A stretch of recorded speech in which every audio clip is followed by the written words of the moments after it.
Behind me you can see Snug Cove. This property right here was owned by Benedict Arnold after the American Revolution. He and his wife Peggy had a house here, the trading post. Prior to the war, Benedict Arnold was in the shipping and trading industry, and when the war concluded, he went back into that. And he did a lot of trading from here. He had a trading post in St. John. Some believe he may have had a trading post on Treats Island, which is right here in the bay. During the time that he was living here, 1785, 1786, John Crane was invited to come have dinner with him on one of Benedict Arnold's ships. John Crane was a well-known patriot leader in the American Revolution, and his response to the invitation was, rather than to dine with him, he'd rather run a sword through his body.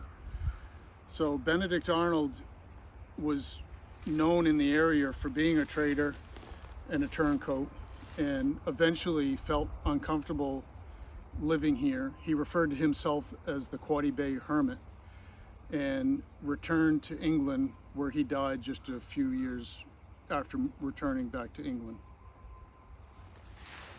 We're back in the harbor of St. John to follow up on the story of Benedict Arnold.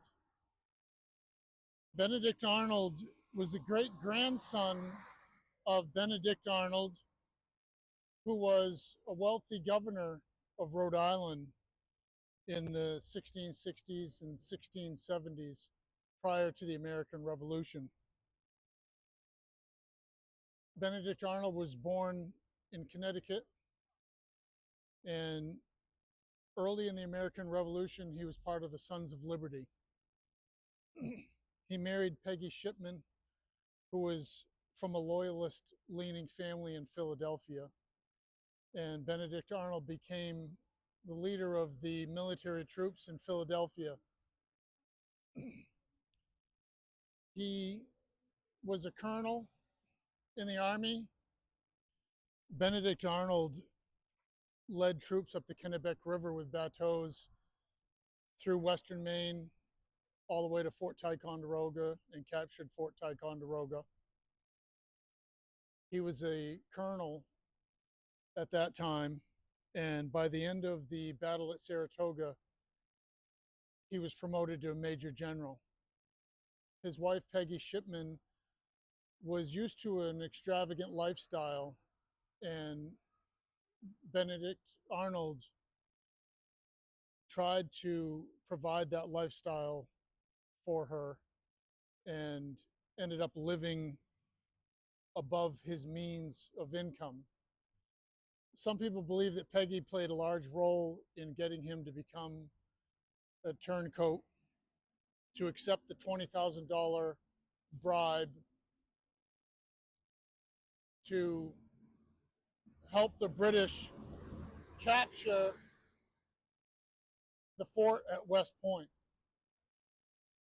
American forces learned of this and were able to foil the attempt to overtake West Point.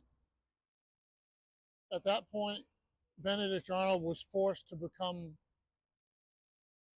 a British soldier. He had no respect left by any of the Americans. He had to desert and become a British officer,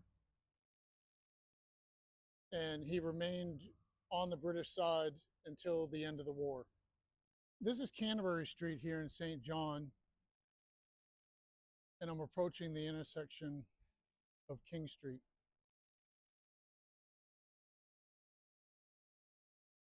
This brick building to my left is where Benedict Arnold's house was here in the harbor. He and Peggy Shipman lived in a large mansion here that had been built by Mr. Porteous previously.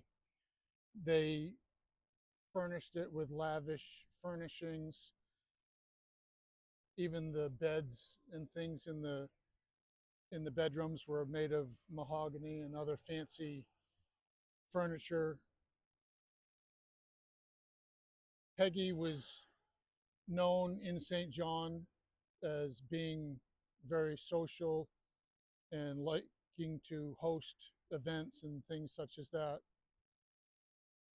Benedict Arnold came here shortly after the end of the Revolutionary War. He had moved his family to London, England, and realized that even though he had fought for the British through the end of the war, even the British were not really warm to him. They knew him still as being a traitor, and he wasn't always trusted.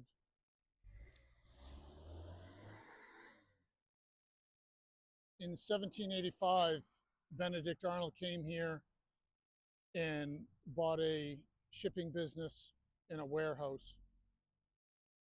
In 1787, he moved his wife Peggy and their children here, and they continued in the shipping business all the way to the Caribbean and other places. He shipped a lot of lumber and things, and he had a warehouse here in the harbor. In 1788, he returned with a ship full of goods to London, England, and he learned of a new industry called the insurance industry. He decided that he would buy an insurance policy for his warehouse and for the goods that were in his warehouse. When he returned home, the warehouse and all the goods inside burned. When he attempted to claim the insurance on the burned warehouse, his business partner, Munson Hoyt, claimed that Benedict Arnold and one of his sons were responsible for the arson. The insurance company declined to pay the insurance claim. Munson was still very vocal, and he was upset that his business partner had burned half of their goods in the warehouse. Benedict Arnold was outraged that he didn't get the insurance policy, and he sued his business partner in court for slander. Benedict Arnold was very familiar with the court system. He had sued many people for not being able to pay their bills and things. And when the trial occurred here in St. John, Munson Hoyt testified at the trial that he couldn't blacken Benedict Arnold's reputation as he was accused, because Benedict Arnold's reputation was already as black as it could be. The judge ended up finding Munson Hoyt guilty of slander, and he had to pay a fine and restitution to Benedict Arnold. The people here in St. John were outraged and felt that it was unjust, and they made an effigy of Benedict Arnold and they burned it in the streets. I'm on Canterbury Street here in St. John at the intersection of King Street. Here's a plaque of where Revolutionary War Benedict Arnold's house was built.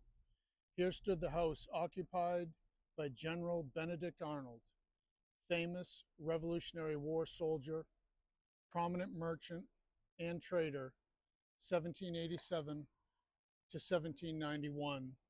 If this plaque was in the United States, this would probably be spelled Traitor, because he was a traitor to the American cause.